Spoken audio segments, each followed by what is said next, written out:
चलो तो last lecture ની અંદર આપણે તેના વિશે વાત કરી હતી. લાસ્ટ લેક્ચર ની અંદર તો લાસ્ટ લેક્ચર ની અંદર આપણે ગુરુત્વાકર્ષણનો સાર્વત્રિક નિયમ જોયા હતા. બરાબર. તો ગુરુત્વાકર્ષણના સાર્વત્રિક નિયમ પછી આપણે ગુરુત્વાકર્ષણનો જે અચળાંક છે તેના વિશે માહિતી મેળવી હતી અને એના આધારિત જે સૂત્ર છે એ સૂત્ર આપણે તારાવ્યું હતું. બરાબર ને? સૂત્ર તારાવ્યું હતું. સાથે સાથે ગુરુત્વાકર્ષી અચળાંક છે તે કઈ રીતના આપણે મેળવી શકીએ તેના વિશેની માહિતી આપણે લાસ્ટ લેક્ચરની અંદર જોઈ હતી. હવે ત્યાંથી આપણે થોડાક આગળ વધીએ. બરાબર, કે હવે નેક્સ્ટ શું છે.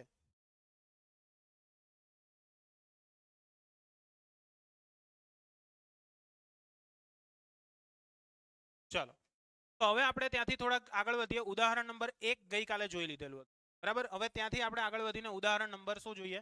2 જોઈએ. બરાબર, ઉદાહરણ નંબર 2 નેક્સ્ટ આપણું ઉદાહરણ છે. ઉદાહરણ નંબર કયું છે? 2. બરાબર છે, 8.2 ઉદાહરણ જ છે ને, ચેક કરી લેજો. હા ચાલો ઉદાહરણ નંબર જોઈએ આપણે 2.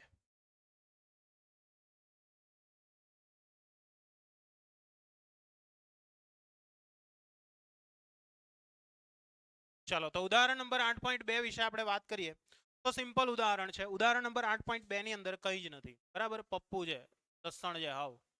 ચાલો તો શું કહેવા માંગે છે ઉદાહરણ નંબર 8.2? તો કે એમાં સમબાજુ ત્રિકોણ છે ABC. બરાબર, તો સૌથી પહેલા તો આપણે એની આકૃતિ લઈ લઈએ. બરાબર છે, સમબાજુ ત્રિકોણ છે. સમબાજુ ત્રિકોણ કયો છે આપણને આપેલો? ABC. બરાબર છે, એના પર શું કીધેલું છે? m દળ જેટલું, m કિલોગ્રામ જેટલું દળ ધરાવતા 3 પદાર્થો રાખવામાં આવેલા છે. બરાબર છે, કેટલા પદાર્થો રાખવામાં આવેલા છે? m જેટલું દળ ધરાવતા 3 પદાર્થો રાખવામાં આવેલા છે. તો આ એક m, આ એક m, આ એક m.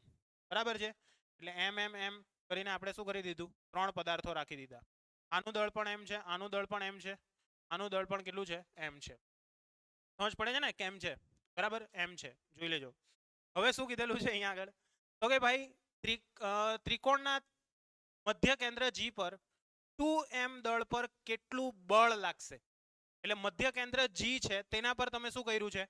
2m જેટલું દળ ધરાવતો કોઈ પદાર્થ છે તે મૂકેલો છે. કેટલો પદાર્થ મૂક્યો છે? 2m જેટલું દળ ધરાવતો પદાર્થ. બરાબર, તો 2m જેટલો દળ ધરાવતો પદાર્થ આપણે અહીંયા આગળ મૂકી દીધો. તો દાખલા તરીકે 2m દળ ધરાવતો પદાર્થ અહીંયા કશે છે વચ્ચે. ક્લિયર? આટલે કશે મૂકી દીધો. તેનું વજન કેટલું છે આપણને કીધેલું? 2m જેટલું છે, ટ્વાઇસ m. એ ટ્વાઇસ m જેટલો પદાર્થ છે તેને આપણે અહીંયા આગળ શું કરી દીધો છે? મૂકી દીધો છે. તો હવે મારે શું કરવાનું છે? એના પર લાગતું બળ કેટલું છે તે શોધવાનું છે. કોના કોના દ્વારા બળ લાગશે? પહેલા તો ગઈકાલે થિયરી શીખવેલી હતી. બરાબર, કે m વડે એના પર લાગશે, આ m વડે લાગશે અને આ m વડે. એ ટોટલ કેટલા m વડે લાગશે? 3 m વડે બળ લાગશે. પણ હંમેશા જ્યારે પણ એક કરતા વધારે બળોની હાજરી હોય ત્યારે તમારે સદિશ સ્વરૂપનો નિયમ ધ્યાનમાં રાખવો પડશે. કયો નિયમ ધ્યાનમાં રાખવો પડશે? સદિશ સ્વરૂપનો નિયમ. બરાબર છે, એટલે સદિશ નિયમ જો ધ્યાનમાં લેશો તો તમને ઈઝી પડશે. કારણ કે સદિશ નિયમ વગર જો તમે આ દાખલો ગણવા જશો તો તમને ડાયરેક્ટલી અંદાજો ના આવી શકે. કેમ? એનું એક કારણ કહું કે આના દ્વારા જે પણ બળ લાગશે, બરાબર છે, આ m દળ છે તે શું કરશે? આ પદાર્થને પોતાના તરફ ખેંચશે. બરાબર છે, એટલે આ પદાર્થ ક્યાં જ ભાગશે? આ તરફ ભાગશે. આ છે તે આના તરફ ખેંચશે એટલે આ તરફ ભાગશે. આ છે તે એના તરફ ખેંચશે એટલે આ તરફ ભાગશે. એટલે બધી બાજુ ભાગ્યા જ કરે. ખ્યાલ આવે છે? બધી સાઈડ શું થશે? ગમે તેમ જશે. આની ઉપર તો ખબર પડી જાય કે y દિશા, પણ આ કઈ દિશા એ તો ખબર જ નહીં પડી. એટલે મારે અહીંયા આગળ શું કરવું પડશે? આના જુદા જુદા કમ્પોનન્ટ ધ્યાનમાં લેવા પડશે. શું ધ્યાનમાં લેવા પડશે? જુદા જુદા કમ્પોનન્ટ. જો જુદા જુદા કમ્પોનન્ટ હું ધ્યાનમાં લઈશ તો મને શું મળશે? તો કે એની વેલ્યુ જે છે એ વેલ્યુ આપણને શું થશે? પ્રાપ્ત થશે. સમજ પડશે? એટલે આની વેલ્યુઓ જે છે એ વેલ્યુઓ શું થાય છે? પ્રાપ્ત થયેલી આપણને જોવા. તો ભાઈ સિમ્પલ છે. આની અંદર શું કરી શકીએ આપણે? તો કે ભાઈ જુઓ, m દળનો પદાર્થ ને આ 2m દળ, આ m દળ અને 2m દળ, m દળ અને 2m દળ. તો સૌથી પહેલા આનું નામકરણ કરી દઈએ. બરાબર છે, ફોઈ બનવું પડશે જરાક વાર માટે. એટલે આને a નામ આપું, અને b નામ આપું, અને c નામ આપું, અને આને શું નામ આપશો? આપણો જગ્ગુ. બરાબર છે, જી, જગ્ગા ડોન. ચાલો, એટલે આ આપણો જગ્ગુ. ઓકે, જગ્ગુજી. ઓકે, હવે આ જી નામ આપણે આપી દીધું. હવે હું શું કરું છું? તો કે ભાઈ દરેકે દરેક દ્વારા જે બળ લાગવાનું છે, કોના પર લાગવાનું છે? જી પર. બરાબર છે, તો એના પર લાગનારું બળ શોધીએ. તો લખીએ મધ્ય કેન્દ્ર G પર 2m દળના પદાર્થ પર, 2m દળના પદાર્થ પર લાગતું બળ. ચલો 2m દળના પદાર્થ પર લાગતું બળ કેટલું આવશે? તો કે ભાઈ g છે એટલે Fg લખીએ. તો Fg બરાબર કેટલા આવશે? તો કે ભાઈ a દ્વારા g પર લાગતું બળ પ્લસ b દ્વારા g પર લાગતું બળ પ્લસ c દ્વારા g પર લાગતું બળ. ક્લિયર છે? એટલે c દ્વારા g પર લાગતું બળ, b દ્વારા g પર લાગતું બળ અને a દ્વારા g પર લાગતું બળ. એટલે આ ત્રણ બળનો મારે શું કરવો પડશે? સરવાળો કરવો પડશે. અને સરવાળા દ્વારા શું મને એ સરવાળા દ્વારા મને શું પ્રાપ્ત થશે? કુલ કેટલું બળ લાગે છે તે મને પ્રાપ્ત થશે. સમજ પડશે બધાને કે નહીં પડશે? પડશે. ચાલો તો કઈ રીતના ફાઇન્ડ કરી શકીએ? તો કઈ સિમ્પલ સમજો. આ છે તે કયો ખૂણો છે? 60 ડિગ્રીનો ખૂણો છે એવું કહી શકીએ. કારણ કે આપણો આ કયો છે? ત્રિકોણ, સમબાજુ ત્રિકોણ છે. તો અહીંયા જે બળ લાગશે એના કમ્પોનન્ટ આપણે જો છૂટા પાડવા હોય તો કમ્પોનન્ટ કઈ રીતના છૂટા પડશે તે સમજવાનો પ્રયત્ન કરો. જેમ કે આ છે તો આનો કમ્પોનન્ટ કયો છૂટો પડશે? તો આ એક ઉપરની દિશામાં આવશે ને એક કયો આવશે આપણો? આ દિશામાં આવશે. તો અહીંયા આગળ કેટલો ખૂણો બનશે? આ 30 ડિગ્રી બનશે. ક્લિયર? તો આ જે લાગ્યું તે કયું બળ હતું? તો કે બી દ્વારા જી પર લાગતું બળ. ઓકે, એટલે એફ બીજી લખાશે. તો એફ બીજી ની કિંમત કેટલી હશે? તો કે ભાઈ એક તો કઈ હશે જુઓ. તો કે આ જે બનશે તે કયો આવશે આપણો? એફ જીબી cos 30 કઈ દિશામાં જાય છે? એક્સ દિશામાં. એટલે કયો કેપ લખાશે? I cap. આ કયો લખાશે આપણો? F GB sin 30. આ કયો લખાશે આપણો? જે કેપ લખાશે. ક્લિયર છે? એટલે આ બધાને તમારે પ્રોપર રીતના લખવા જરૂરી બને. એટલે આને લખશું આપણે એફ જીબી cos 30 અને શું લખશું આપણે? Plus F GB sin 30. બરાબર છે? ક્લિયર છે? આના માટે આવશે આઈ કેપ ને આના માટે શું આવશે આપણો? જે કેપ. બરાબર છે? એટલે એફ જીબી ની કિંમત આપણને મળી ગઈ. એવી જ સેમ કોના માટે શોધવી પડશે? તો કે એક સેમ એના માટે કોની માટે શોધશો? તો કે એક આપણે શોધી દઈશું એફ જીસી માટે. કોના માટે શોધીએ? F GC. ચલો તો એફ જીસી અહીંયા આગળ લાગશે આપણું. કયું લાગશે? એફ જીસી લાગશે. બરાબર? ચલો તો એફ જીસી કેટલા થશે? અહીંયા આગળ લખું છું એફ જીસી. તો કે આના બે કમ્પોનન્ટ, એક ઉપર તરફ આવશે એક ડાબી બાજુ આવશે. અહીંયા આગળ કેટલો બનશે? 30 ડિગ્રી બનશે. બરાબર? તો આના પરથી શું લખાશે બોલો? તો કે એ એફ જીસી આ કઈ તરફ જાય છે? ડાબી બાજુ. એટલે કેટલા લેવાશે? ઋણ લેવાશે. કેવા લેવાશે? ઋણ. એટલે માઇનસ એફ જીસી શું લખાશે? cos 30 શું લખાશે? I cap. ચાલો પ્લસ અહીંયા શું લખાશે? એફ જીસી બરાબર છે શું લખાશે? sin 30 જે કેપ લખાશે. એટલે આ વસ્તુ ધ્યાનમાં રાખવાની છે. સેમ વે ફોજી બરાબર એફજીએ. તો એફજીએ કેટલા આવશે? ઉપર તરફ લાગશે નીચે તરફ લાગશે? નીચે તરફ લાગશે. ક્લિયર છે? નીચે તરફ લાગશે. તો નીચે તરફ લાગે તો કેવું આવશે? માઇનસ આવશે. એટલે અહીંયા શું લખાશે? માઇનસ. કેટલા લખાશે આપણા? ડાયરેક્ટ એફ એ તે લખાશે કારણ કે એની અંદર કોઈ આવશે નહીં. બરાબર? અને સાથે શું ઠીક છે? ઓકે, આઈડિયા આવ્યો? આટલે સુધી કોઈને પણ તકલીફ હોય છે? કોઈને કઈ તકલીફ તો બોલો. એટલે સુધી ક્લિયર? માઇનસ કઈ રીતે? ભાઈ માઇનસ આ રીતે.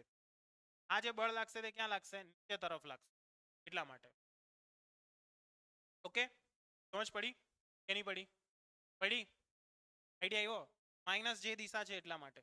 માઇનસ જેની ડાયરેક્શન એટલા માટે. ઓકે, વાય દિશા એટલે ઈઝી છે. જો આવ્યો કે ના આવ્યો? આવ્યો કે નહીં આવ્યો? આવ્યો? ચાલો વધીએ આગળ. હાલે સુધી ક્લિયર? જીસીમાં માઇનસ કઈ રીતે? ભાઈ જુઓ આ જે કમ્પોનન્ટ છે આ કમ્પોનન્ટ કઈ દિશામાં જાય છે? ઋણ એક્સ દિશામાં. ઋણ એક્સ દિશામાં જાય છે એટલા માટે અહીંયા માઇનસ લઈ. ઓકે, રજ ખ્યાલ આવે છે કે નહીં? ક્લિયર છે? એટલા માટે ત્યાં આગળ શું લખ્યું છે આપણે? માઇનસ લખ્યું છે. ડાઉટ છે કઈ? બોલો હજુ પણ. ચાલો તો હવે વધીએ આગળ. તો બસ હવે કંઈ નથી કરવાનું. સૌથી પહેલા આપણે શું કાઢીએ? લખીએ અહીં. લખીએ હવે સૌથી પહેલા અહીં. તો કે અહીં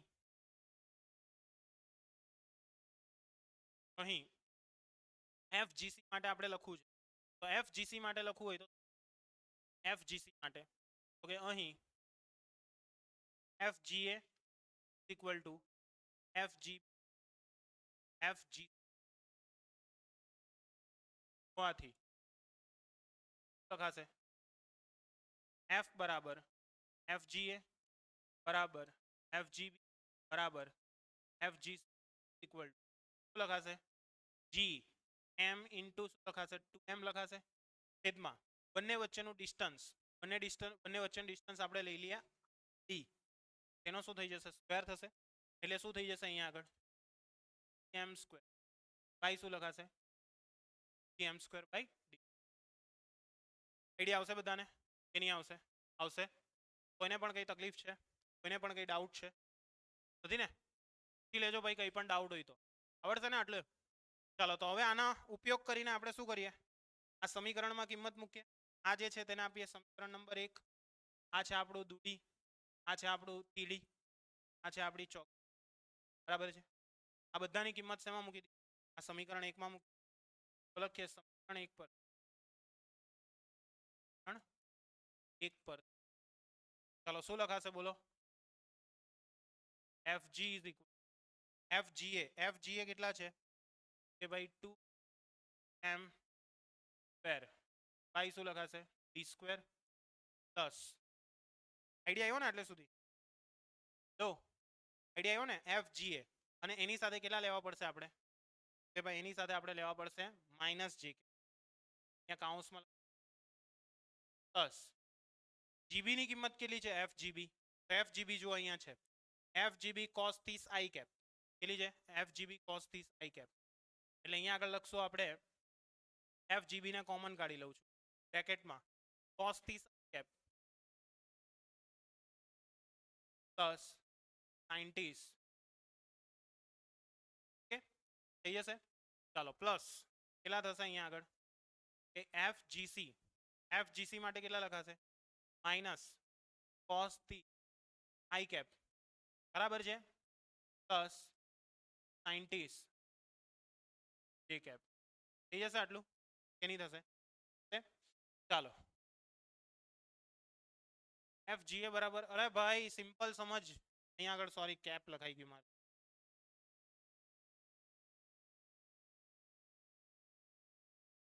આ જે લાગે છે બળ તે કઈ દિશામાં લાગે છે નીચે તરફ લાગે છે નીચે તરફ એટલે માઇનસ y દિશા હોવાથી અહીંયા જે કેવો લેવો પડ્યો માઇનસ J કેપ લેવો પડ્યો ઓકે જા ક્લિયર છે કે નહીં આઈડિયા આવ્યો નીચે તરફ છે એટલા માટે માઇનસ લીધું છે કઈ નથી ડાઉટ છે કઈ તો પૂછો હજુ પણ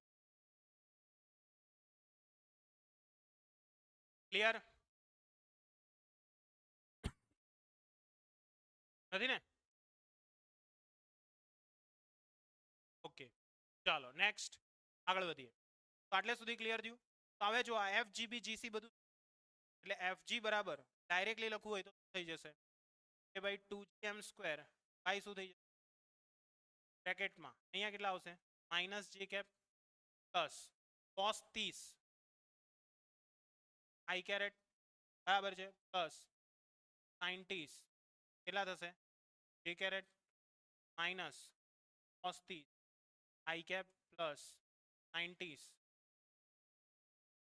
લખાશે તો અહીંયા જો બધું ઉડી જાય છે કઈ કઈ વસ્તુ એ જુઓ cos 30 ઉડી જાય 90 એટલે કેટલા 1/2 આ પણ 1/2 1/2 વત્તા 1/2 1 તો 1 માઇનસ 1 કેટલા થાય 0 એટલે ટોટલ કેટલું થઈ FG is equal 0 આટલી મહેનત કરીને મળ્યું હું પેંડું બરાબર છે ખ્યાલ આવ્યો આવી જા હવે એટલે આ વસ્તુ તમારે ધ્યાનમાં રાખવાની છે એટલે ઘણી વખત એવું પણ થાય કે બહુ બધી મહેનત કરો ને છતાં પણ કંઈ ન પણ મળે બરાબર તો ગભરાવાનું નહીં મહેનત કરવાની પાછી બરાબર કંઈક મળશે બીજી વખત મળશે જરૂરી ને એક જ વખતમાં મળી બરાબર ઘણી વખત મહેનત ડબલ કરવી પડે ટ્રિપલ કરવી પડે મળશે કંઈક ને કંઈક મળશે મહેનતનું ફળ હંમેશા મળશે પણ રાહ જોવી પડે બરાબર રાહ જોશો ફળ મળશે ને એટલું જોરદાર મળશે કે મજા આવી જશે બરાબર છે ચાલો વધી આગળ ડાઉટ છે કઈ નથી ને ક્લિયર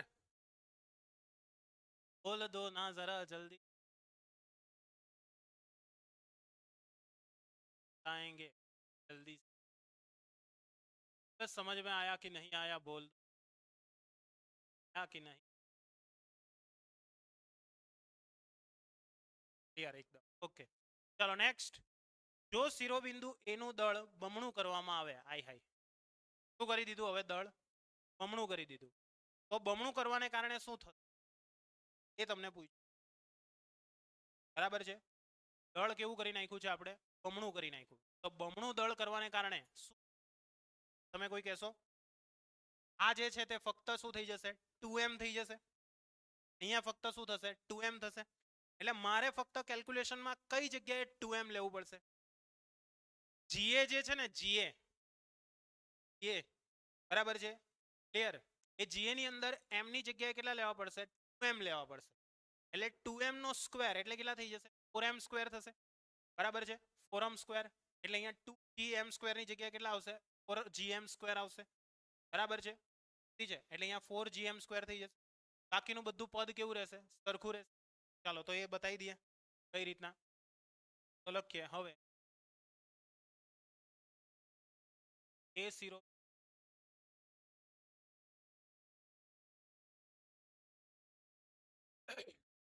દળ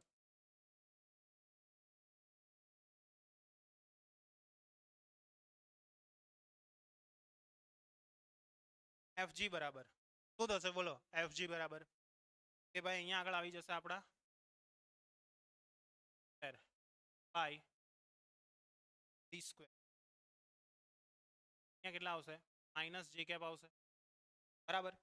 ચાલો ત્યાં કેટલા આવશે આપણા, બાકીના પદ તો એમને એમ જ રહેવાના છે, કયા કયા છે બોલો, plus M square by D, okay, અહીંયા શું આવશે, cos t psi cap plus sin t psi cap,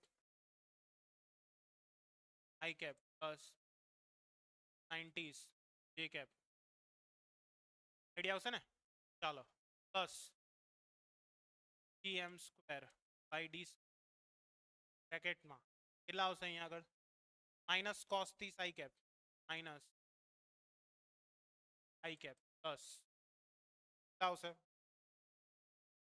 sin t કેટલા આવશે, 90, આઈડિયા આવ્યો કે નહીં આવ્યો,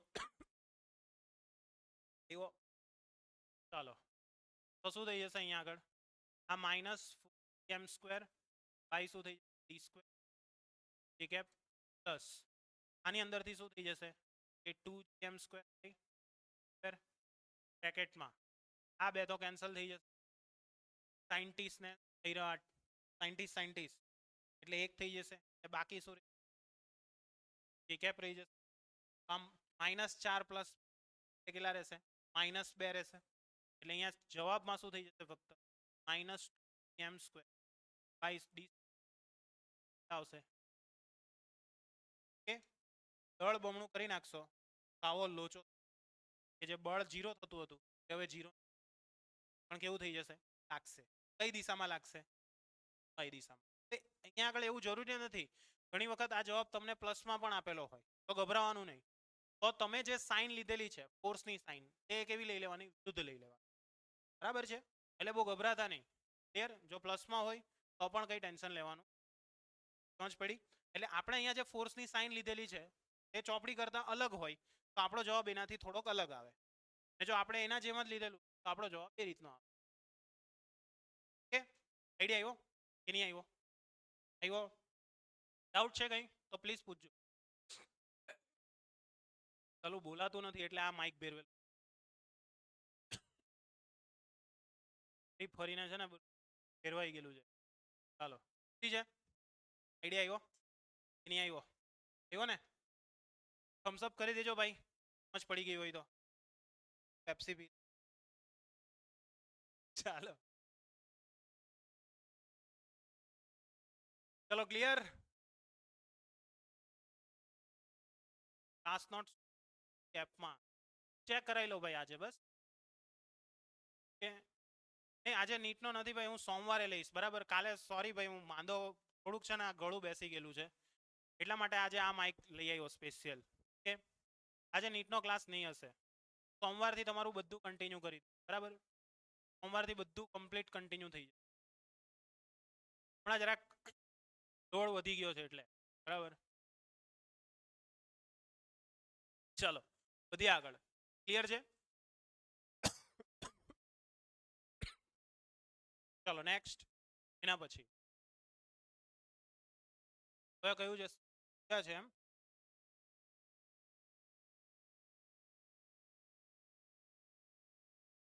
આપણને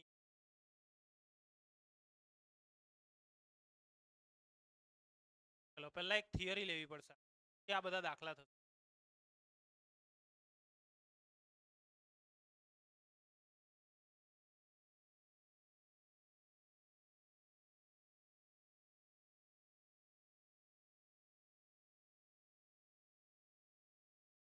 એક મિનિટ ફાઇલ જરાક આવી ગઈ છે.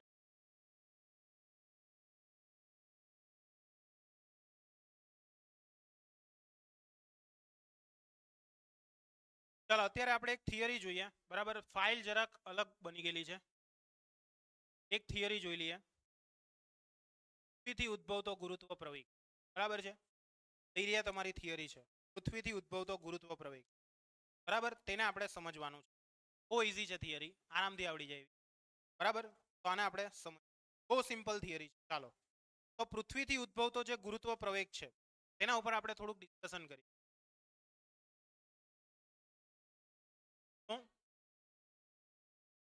એ થયું પૃથ્વીના ગુરુત્વથી ઉત્પન્ન થતો પ્રવેગ, જેને આપણે નામ આપશું ગુરુત્વ પ્રવેગ જ. ઓકે, એવું એક જ વસ્તુ છે. ચાલો એટલે પૃથ્વીને કારણે ઉત્પન્ન થતો જે પ્રવેગ છે બરાબર છે, પૃથ્વીના ગુરુત્વથી ઉદ્ભવતો પ્રવેગ, જેને આપણે કહીએ છીએ ગુરુત્વ પ્રવેગ. તો એ જે ગુરુત્વ પ્રવેગ છે તેની અંદર ઘણા બધા ચેન્જીસ છે. આપણે વાત કરીએ ખાસ કરીને તો આપણી પૃથ્વી છે તેની સપાટી ની વાત કરવામાં આવે તો એ અનઇવન સપાટી છે. અનઇવન એટલે કેવી? અનઇવન એટલે તો કે એક ફિક્સ સરફેસ આપણને જોવા નથી મળતી. પણ કેવી સરફેસ જોવા મળે છે આપણને? તો કે એની જે સરફેસ છે એ સરફેસ કંઈક અલગ ટાઈપની જ જોવા મળે. અલગ ટાઈપની એટલે કઈ રીતની? તો કે એનો શેપ જે છે એ શેપ આ ટાઈપનો છે, જીઓઇડ શેપ. કેવો છે? જીઓઇડ બરાબર. પણ પાણી ભરાયેલું હોવાને કારણે આપણને એ કેવી દેખાય છે સરફેસ? આ રીતની આમ ગોળાકાર જેવી થોડીક દેખાય. એમાં કસેથી ચપટી છે ને કસેથી જાડી છે બરાબર. સાઈડમાંથી ફૂલી ગયેલી છે ને ઉપરથી આમ ચપટી છે બરાબર છે. એમાં જાડી ને બટકી છે એમ કેવું ચાલે. ક્લિયર? હા, આઈડિયા આવ્યો કે નહીં આવ્યો? આવ્યો એટલે આવું છે. હા, એમ બી જાડિયા હોય તો માઈ જેવા બટકા જ હોય એકદમ. ક્લિયર? હા, થઈ શકે. એટલે ટૂંકમાં પૃથ્વી છે તે કેવી છે ભાઈ? સાઈડમાંથી જાડી છે ને હાઈટમાં કેવી છે? બટકી છે. ચાલો એટલે કારણે શું થાય છે કે આપણે જેમ જેમ એમાં ઊંડાઈએ જઈએ બરાબર છે, જેમ જેમ શું થતા જઈએ? ઊંડાઈની અંદર જતા જઈએ અને જેમ જેમ ઊંચાઈ પર જઈએ તેમ તેમ તેના ગુરુત્વ પ્રવેગમાં શું આવે છે? ફેરફાર આવે છે. અને આ ફેરફાર આવવા પાછળનું કારણ શું છે? તો કે પૃથ્વી જે છે એ પૃથ્વીનો એક અગત્યનો ગુણધર્મ કે એની અંદરનું જે વેઇટ ડિસ્ટ્રીબ્યુશન છે એ વેઇટ ડિસ્ટ્રીબ્યુશન એક સરખું નથી. બરાબર છે. હવે વેઇટ ડિસ્ટ્રીબ્યુશન એક સરખું નથી એટલે શું? ઘણાને એ વિચાર આવે, હાય હાય સર આ શું છે? બોલો. વેઇટ ડિસ્ટ્રીબ્યુશન એક સરખું નથી એનો અર્થ શું? વેઇટ ડિસ્ટ્રીબ્યુશન એક સરખું, તમે જોઈ શકો છો કે આટલો જે એરિયા છે ત્યાંનું વેઇટ ડિસ્ટ્રીબ્યુશન કઈ અલગ છે, આટલો એરિયા છે તેનું વેઇટ ડિસ્ટ્રીબ્યુશન અલગ છે. એને કારણે શું થશે તો કે ભાઈ ત્યાં આગળ જે પણ ફોર્સિસ લાગે છે બરાબર છે, જે ગુરુત્વ પ્રવેગ ઉદ્ભવે છે, એ ગુરુત્વ પ્રવેગ ઉદ્ભવવા પાછળ મેઇન દળ જવાબદાર છે. કોણ જવાબદાર છે? દળ. એ દળને કારણે આપણે ગુરુત્વ પ્રવેગની ગણતરી કરી શકીએ. સમજાય છે ને કે નહીં સમજાતું? સમજાય છે. તો આ જે ગુરુત્વ પ્રવેગ છે એ ગુરુત્વ પ્રવેગમાં જેમ જેમ તમે ઊંચાઈ સાથે જશો તેમાં પણ ફેરફાર થતો જશે, સાથે સાથે જેમ જેમ ઊંડાઈમાં જશો તેમ તેમ ફેરફાર. બરાબર છે. એનું એક સિમ્પલ એક્ઝામ્પલ આપું. દાખલા તરીકે જ્યારે તમે લિફ્ટની અંદર જતા હો તો લિફ્ટમાં જેમ જેમ તમે ઉપર જાઓ તેમ તેમ તમને એવું લાગે કે નીચે તરફ ફોર્સ વધારે લાગે છે, એને કારણે તમારું વેઇટ વધી જાય એવું લાગે. અને જેમ જેમ લિફ્ટની અંદર થતું હોય તો કે નીચે તરફ જતા હો, નીચે તરફ જાઓ તો એને કારણે તમારો ફોર્સ ઉપર તરફ લાગે. એને કારણે શું થાય છે? તમારું વેઇટ ઓછું અનુભવાય. એટલે જેમ જેમ તમે નીચે જાવશો તેમ ગુરુત્વ પ્રવેગમાં ઘટાડો થાય છે જેમ જેમ ઉપર જાઓ છો તેમ તેમ ગુરુત્વ છે વધારો થતો જાય. પણ આવું પાછળનું કારણ શું છે? એ પણ અમુક ફિક્સ ઊંચાઈ સુધી જ આવું શક્ય બને છે. એવું નથી કે પછી અંતરિક્ષમાં જતા રહ્યા હો પૂરું, એવું નથી. ત્યાં પણ ગુરુત્વ પ્રવેગ ગુરુત્વાકર્ષણ બળ લાગશે ને લાગશે જ. એને કારણે પણ ગુરુત્વ પ્રવેગ ઉદ્ભવે જ છે. એને કારણે જ તે આ જે બધી વસ્તુઓ છે તે સરળતાથી ફરી શકે છે. નહીં તો આપણે સતત એને ફ્યુઅલ આપવું પડે. ખ્યાલ આવે છે? અત્યારે આપણે આ બધા કન્સેપ્ટનો જ ઉપયોગ કરીને શું કરીએ છીએ? જેટલા પણ આપણા સેટેલાઇટ્સ છે એ બધા સેટેલાઇટ્સને આપણે સરળતાથી શું કરી શકીએ છીએ? તરતા મૂકી શકીએ છીએ. બાકી આપણે એને તરતા મૂકી શકીએ ખરા? ના. બરાબર? એટલે તરતા તમે ક્યારે મૂકી શકો? તરતા ક્યારે મૂકી શકો? ત્યારે શું થતું હોય ત્યાં આગળ કોઈક બળ આપણે આપેલું હોય. બરાબર છે? એ બળ આપેલું હશે તો ને તો જ શું થશે? કંઈક બળ આપેલું હશે તો ને તો જ એ સપાટી પર શું કરી શકે? તરી શકે. બાકી ના તરી શકે. આઈડિયા આવશે બધાને કે નહીં આવશે? આવશે. તો એના માટે આપણે એવું વિચારીએ છીએ કે કોઈ આપણી પૃથ્વી છે એ પૃથ્વીનું કુલ દળ છે. બરાબર છે? કુલ દળ એ કેટલું છે? એમ જેટલું છે. એમ જેટલું એટલે કેપિટલ એમ જેટલું. તો આપણે લઈએ ધારો કે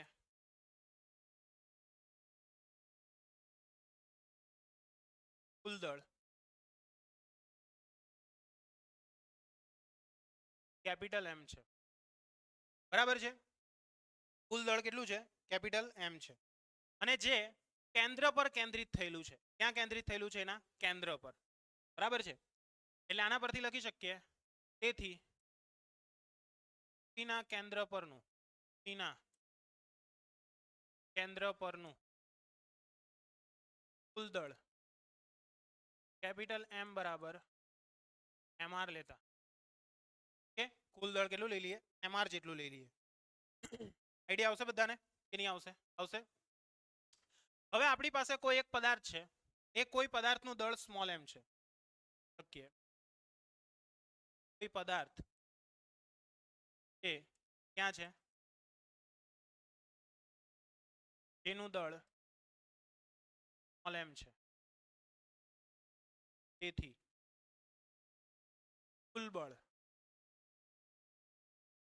F બરાબર શું લખાશે? બોલો. Gm1 m2 છેદમાં શું થશે? r સ્ક્વેર થશે. Gm1 m2 છેદમાં શું લખાશે? r સ્ક્વેર લખાશે. Gm1 m2 લખાશે r સ્ક્વેર. જ મિનિટ.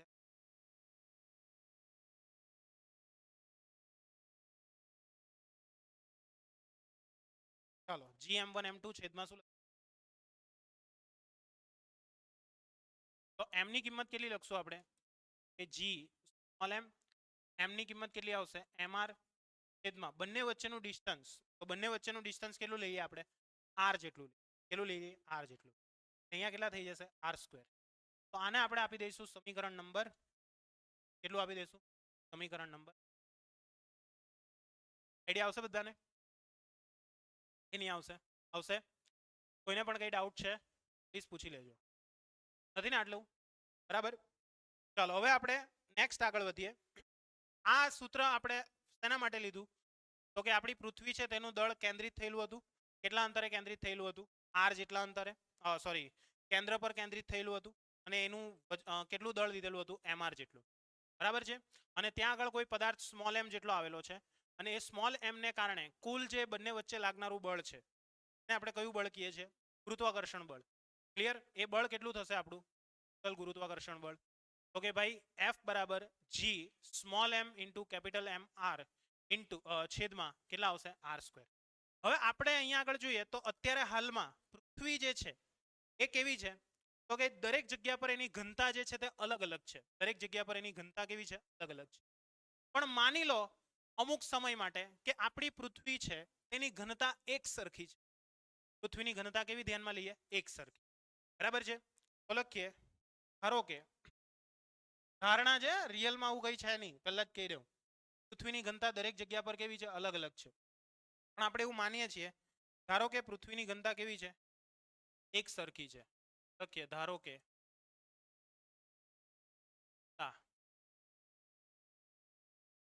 એટલી એક સમ તેથી ચાલો રોજ એટલી ઘનતા એક સરખી છે. એટલા માટે શું થશે? તો કે ભાઈ એક સરખી ઘનતા આપણે ધારી લીધી, તો એને કારણે પૃથ્વીનું દળ છે તે હવે mr ની જગ્યાએ આપણે શું લઈ લઈએ, me જેટલું લઈ લઈએ. કેટલું લઈ લઈએ, me. તો લખીએ તેથી પૃથ્વીનું દળ કેટલું લઈએ, me લેતા, તો દળ કેટલું થશે બોલો, me બરાબર, તો કે ભાઈ રો ઇન્ટુ વી થશે, કારણ કે આપણને ઘનતાનું સૂત્ર ખબર છે, ઘનતા બરાબર શું છે, દળના છેદમાં કદ. તો દળ બરાબર શું લખાશે, ઘનતા ગુણ્યા કદ લખાશે. ચાલો તો ઘનતા તો આપણી ફિક્સ જ છે, ઘનતા કેટલી છે, ઓ છે.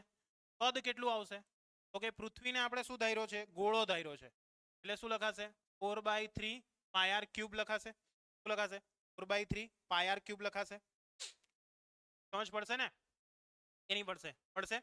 અને આપણે આ વસ્તુ જે છે એ પૃથ્વીની સપાટી સાથે સાંકળીને ચાલીએ છીએ, તો આપણી પૃથ્વીની ત્રિજ્યા કેટલી લઈ શકીએ આપણે, તો કે ભાઈ પૃથ્વીની ત્રિજ્યા આર બરાબર આપણે કેટલા લઈ લઈએ, આર ઈ લેતા. તો આર બરાબર આર ઈ લઈએ તો શું થશે, me બરાબર રો 4/3 પાય આર ઈ શું લખાશે, ક્યુબ લખાશે. આઈડિયા આવે છે, માટે me બરાબર 4/3 પાય રો આર ઈ, આવું આપણને પ્રાપ્ત થયું. અને આપણે આપી દઈએ સમીકરણ નંબર 1. ઓકે, સમજ પડી કે નહીં પડી આટલે સુધી, બોલતા રહેજો, બરાબર. એટલે આ શું મળ્યું આપણને, પૃથ્વીનું દળ મળ્યું. પૃથ્વીનું દળ. ક્લિયર છે કે નથી ક્લિયર, ક્લિયર છે. કોઈને પણ કશે ક્વેશ્ચન હોય તો પ્લીઝ, છે કઈ ક્વેશ્ચન, બોલો. નથી ને, થમ્સ અપ પેપ્સી કરો યાર તો કઈક મજા આવે. બોલત નહીં. ચાલો એટલે આ me ની વેલ્યુ આપણને પ્રાપ્ત થઈ ગઈ. હા એ નહીં જુએ, તરત જ તે સર. ચાલો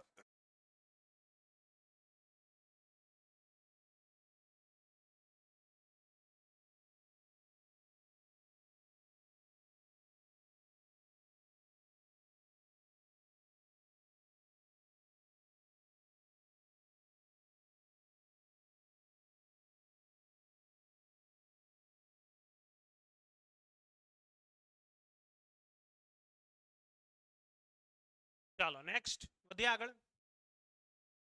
આટલે સુધી ક્લિયર થયું. આ શું આવ્યું તમારું, me આવ્યું. મત પડી ને, મત પડી કે નહીં પડી, બોલે જ નહીં, જો ને મોડામાં માવા ભરીને આવે. હું ગુડ, હે ભગવાન તારી માયા ખાટલાન ચાર પાયા. જાઓ બીજું, આ વસ્તુ તમારે ધ્યાનમાં રાખવાની છે.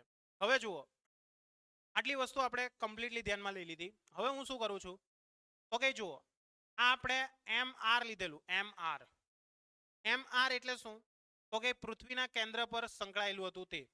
હવે ધારો કે હું એવું વિચારું છું, ધારો કે આપણે જે પૃથ્વી લીધેલી છે બરાબર, આ રીતની છે, આ એની ત્રિજ્યા આરી જેટલી છે. હવે હું શું કરું છું, તો કે ભાઈ અહીંયાથી એક વધારે મોટો ગોળો ધ્યાનમાં લઉં છું.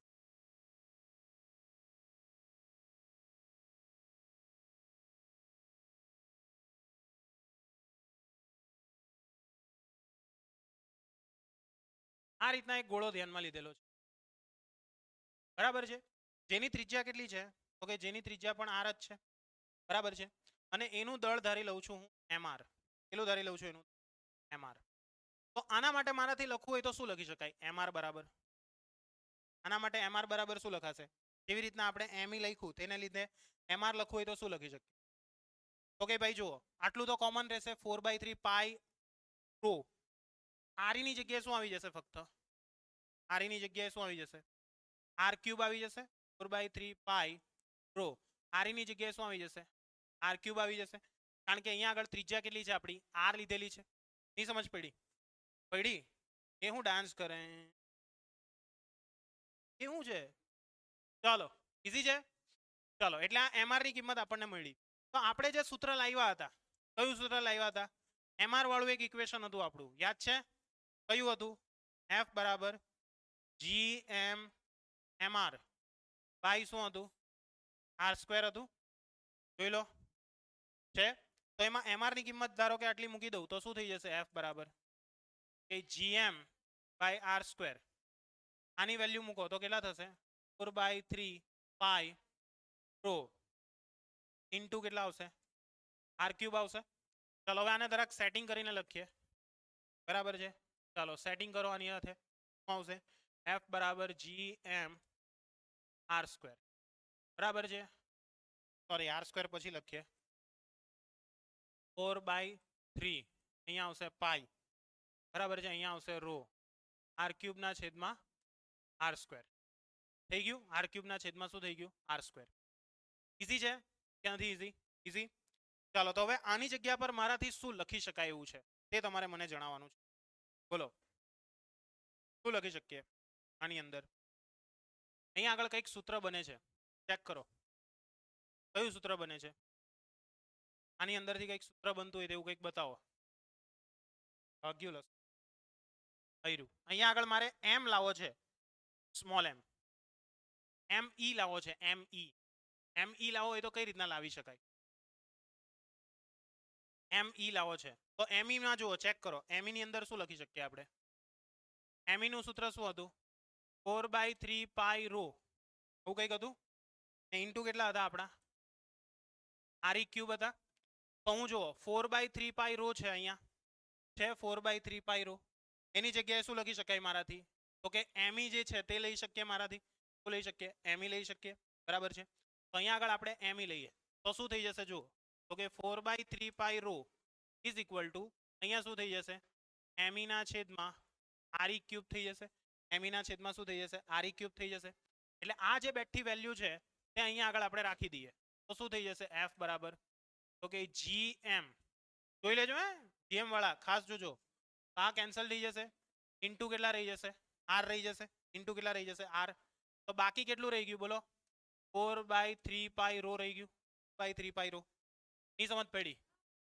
સેટિંગ કર્યું છે ખાલી બરાબર છે ક્લિયર છે ને સેટિંગ એટલે સૂત્રનું હા બીજા બધા જ દેખાય હારાઓ સેટરો ચાલો તો f બરાબર g સ્મોલ m r 4/3 પાઈ ની જગ્યાએ શું લખાશે આપણું m e ના છેદમાં r e ક્યુબ થઈ ગયું કે ના થઈ ગયું થઈ ગયું ચાલો તો આના પરથી શું લખાશે g m e m by r e cube into શું લખાશે r સમજાણું કે ના સમજાણું સમજાણું ડાઉટ છે તો આ r જે છે તે શું છે તો કે ભાઈ પૃથ્વીના કેન્દ્રથી પદાર્થ કેટલો દૂર રહેલો છે તેના વિશેની માપ આપે છે તો ધારો કે આપણે એવું વિચારીએ કે પદાર્થ છે તે પદાર્થ એ પૃથ્વીની સપાટી પર છે ક્યાં છે પૃથ્વીની સપાટી પર છે તેથી સ્મોલ r બરાબર r e લેતા શું મળશે આપણને સ્મોલ r બરાબર r e લઈએ તો કે f બરાબર gmem upon r e cube into શું થશે r e થશે તો અહીંયા શું થઈ જશે બોલો r e કેન્સલ થઈ જશે r e શું થઈ જશે કેન્સલ થઈ જશે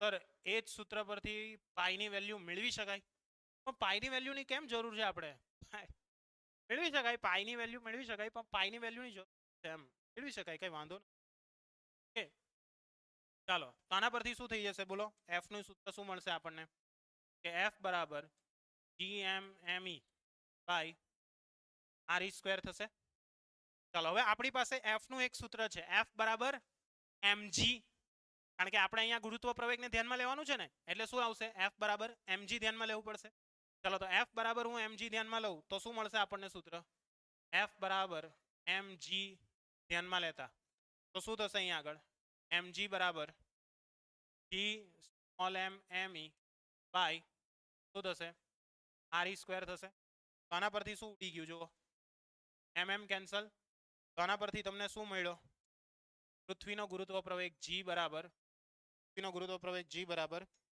શું મળશે બોલો gme અપોન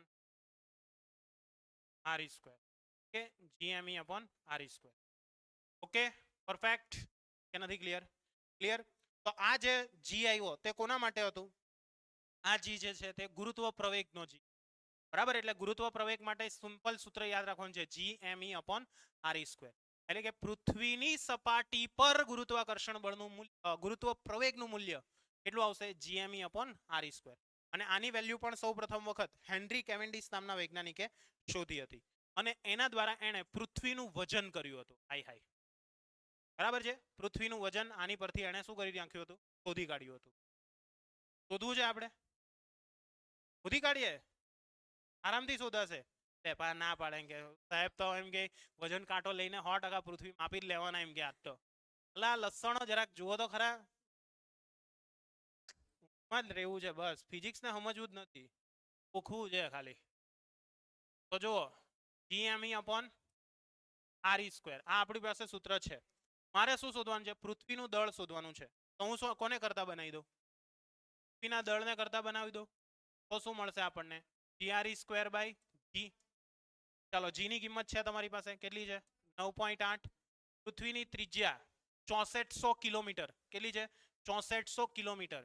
એટલે re બરાબર કેટલા આવશે? 6400 કિલોમીટર. એટલે એને કન્વર્ટ કરો, 6400 ગુણ્યા 10⁻³ બોલે તો 6.4 10⁶.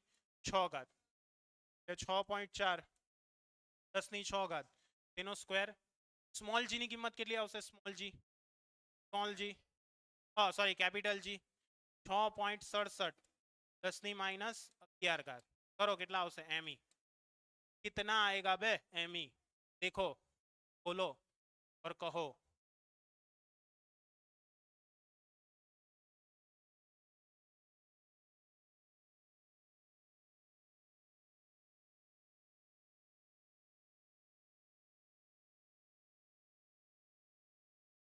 કેલ્સી નથી, એલા વેચી આવ્યા, એલા વેચીને ચણા ખાઈ આવ્યા કે માવો ખાધો કે પંઢરપુરી કે વિમલ? બોલો સુભા કેસરી એમ કે. ચાલો બોલો, લા બોલો.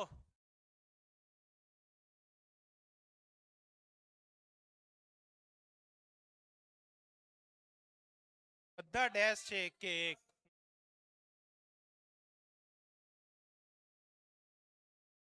નહીં, હું હવે માનું જ નહીં કોઈનું, હવે હું જ કરું. 60.18. સારું, ચાલો ચેક કરી લો.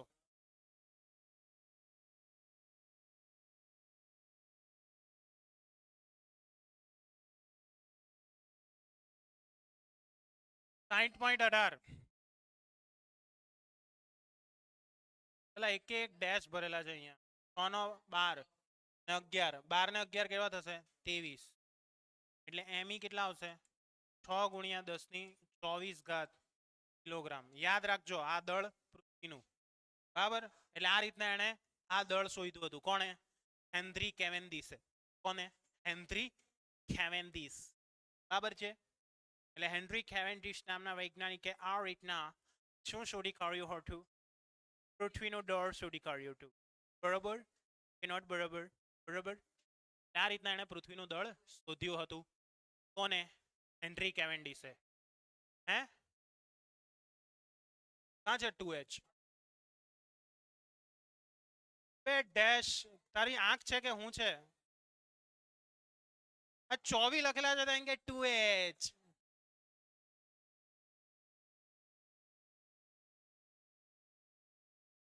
બાળો થઈ ગયો, બાળો. 2h એમ કે હું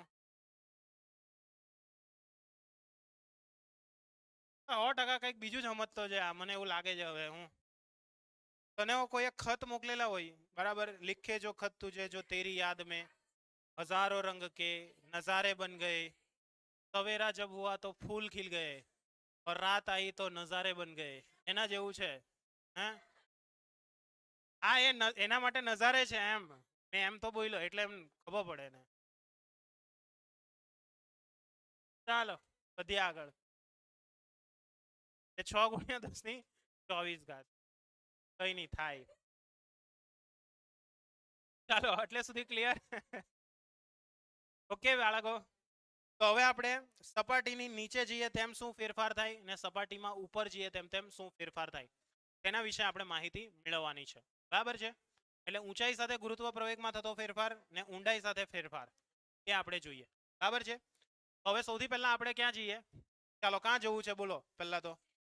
આપણે ઉપર જઈશું પહેલા, બરાબર? કારણ કે એકદમ આકાશમાં જઈએ, બરાબર છે, તો કેવી મસ્ત દેખાય, ત્યાં આપણને મજા આવે, બરાબર છે? હે કે ના નહીં પડીએ, પ્લેનમાં જવાનું પછી કાંઠી પડવાના. ચાલો તો વધીએ આગળ. ક્લિયર? ક્લિયર? ચાલો ધ્યાનથી સમજજો. તો દાખલા તરીકે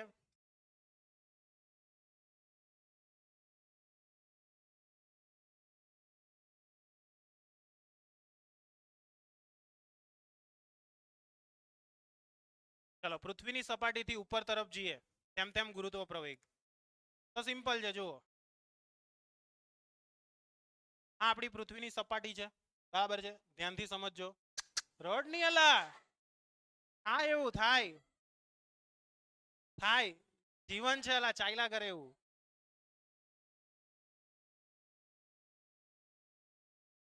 પાણી આપો. ચાલ ચાલો આપણે પૃથ્વીની સપાટીથી h જેટલી ઊંચાઈ પર જઈએ છીએ. કેટલી ઊંચાઈ પર જઈએ છીએ? h જેટલી ઊંચાઈ પર, બરાબર છે? તો શું થાય છે? શું થાય છે? कुछ कुछ होता है, અહીંયા ધ્યાન આપજો, બરાબર? ચાલો તો h જેટલી ઊંચાઈ પર જઈએ તો g ની અંદર શું થશે? ફેરફાર થશે. તો h ઊંચાઈ પર લખીએ, h ઊંચાઈએ સ્મોલ g ની કિંમત શું થશે બોલો? તો કે ભાઈ g of h equal to g of h is equal to શું લખાશે? તો કે ભાઈ આપણું સૂત્ર તો ફિક્સ જ છે, gme અપોન શું આવશે? r square. પણ r ની જગ્યાએ આપણે કેટલા લેવા પડશે? તો કે કેન્દ્રથી લઈને ટોટલ અંતર, અહીંયા સુધીનું અંતર, બરાબર? આપણે અહીંયા આ પોઈન્ટ પર શોધવું છે ને, આ પપ્પી બાય p પર, બરાબર? તો ટોટલ કેટલું થશે બોલો? re વત્તા h થશે. અહીંયા કેટલું લખશું? re વત્તા h આખાનો શું થઈ જશે? સ્ક્વેર થશે. કેમ આવે? काई को स्मॉल एम बे हमने का सूत्र निकाला है, ई देख तू, G M E upon R E square. અહીંયા એમ ઈ ફિક્સ રહેશે. ગુરુત્વ પ્રવેગ શેના પર આધાર રાખે? પૃથ્વીનો ગુરુત્વ પ્રવેગ પૃથ્વીના દળ પર આધાર રાખે. ચંદુ હોય તો ચંદુ પર આધાર રાખે, બરાબર છે? મંગલું હોય તો મંગલું પર આધાર રાખે. એટલે ટૂંકમાં કહીએ તો આ ગુરુત્વ પ્રવેગ છે તેમાં કોનું શોધો છો, બરાબર છે? કોનું શોધો છો ગુરુત્વ પ્રવેગ, તેના પર એનું દળ લેવું પડશે, બરાબર છે? હા, ગમે તેનું નહીં મૂકી દેવાનું, એ તો લોચો થઈ જાય. એટલે gh ક્લિયર થઈ ગયો આપણો. તો gh ની કિંમત કેટલી આવશે? re પ્લસ h આખાનો સ્ક્વેર આવશે. આઈડિયા આવ્યો ને બધાને કે નહીં આવ્યો? આવ્યો? કોઈને પણ ક્વેશ્ચન નથી ને? ચાલો તો હવે હું શું કરું છું અહીંયા આગળ એ જુઓ. હા, તમારી બુકમાં બધું બહુ ભંગાર આપે છે. ચાલો કંઈ નહીં, તો હું મારી રીતના તમને લખાવું છું, તે સમજજો. અહીંયા આગળ આપણે પૃથ્વીનું ગુરુત્વ પ્રવેગ પણ લાવવાનું છે, એટલે કે GRE લાવવાનું છે.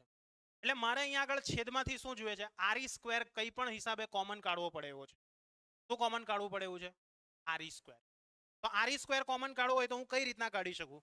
તો સમજજો, એકદમ સિમ્પલ અને સરળ છે કે હું અહીંયા આગળ g ઓફ h લખી દઉં છું. આ શું લખ્યું? GME. છેદમાંથી મેં RE સ્ક્વેર કોમન કાઢ્યો, તો અહીંયા આગળ કેટલા રહી જશે? RE નીકળી ગયો એટલે 1 રહેશે.